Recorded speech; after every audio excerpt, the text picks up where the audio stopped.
the screen is made from.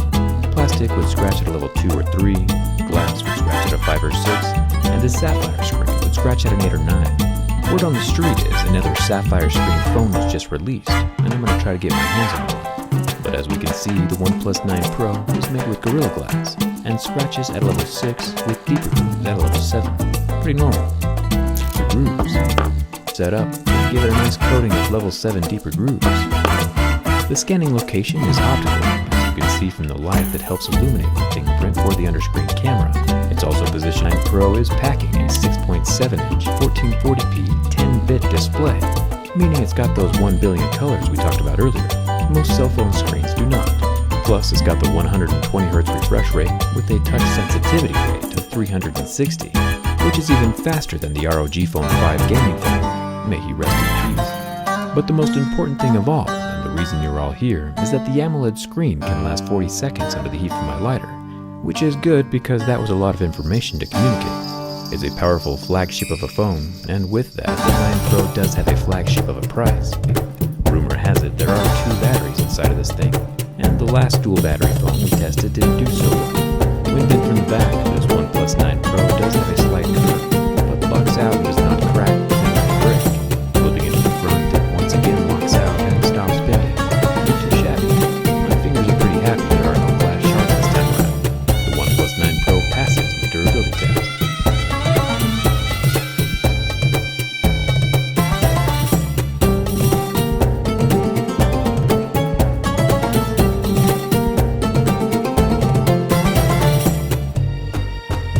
Part of this camera. Again, you'll see this properly in the camera battle tomorrow, but sometimes these phones are oversaturated, sometimes they can completely crush dark areas, and at night I couldn't help but feel like it was making skies very blue, like Disney film blue. Pro and these new big sensors are pretty good, especially when you give them a lot of light, and the images are very sharp. But there's a lot of details in every shot, and sometimes I think it's a bit over-processed and over-sharpened, where it doesn't quite need to be. There's a lot of that big sensor fringing still on close-up subjects. It's a common look at this point, but it's worth noting. But overall, from image capture to processing, the whole pipeline is pretty good quality.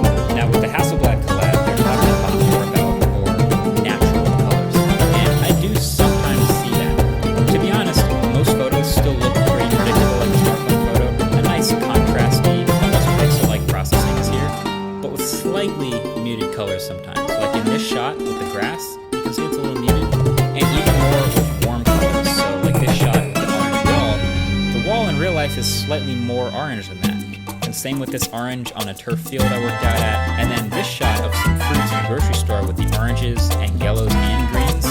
I think this is where you see it the most of all the photos I've taken. And it's fine, it gives you a little more room to play with in editing without looking too flat. The real strength of this system though is definitely the ultra-wide. I took lots of back-to-back shots with the main camera and the ultra-wide to check the consistency between the two, and I kept noticing 2 things. One, the ultra-wide is really good and is clearly one of the best in any phone. But 2, it actually typically has better white balance than the main camera. When the main camera misses, it misses kind of blue, and so some photos will have a cool blue cast to them. Not a huge deal, but the ultra-wide didn't really miss like that. And the sensor being so huge means it can give you better photos and videos in low light thanks to all the extra light sensitivity, and it does great distortion correction. The ultra-wide does have weaker dynamic range though, so you can see HDR kind of try to save it sometimes, and it looks a bit unnatural, overprocessed. Other than that, A+ ultra-wide, and then the telephoto camera, it's not that great, and honestly it's the least consistent. It's also 3.3x, which is not a huge deal. I mean, we've seen 5x and 10x in some flagships over the past few years, but this is all right. In the viewfinder of the telephoto, though, you can actually see the shadows bump up and the colors shift way more than the ultra-wide. So it feels like the 2 main cameras are more in sync with each other in processing colors, and then the afterthought is the telephoto. Honestly, that's fine with me. I don't take a whole ton of zoom photos, but that's probably the next thing they should tune. Also,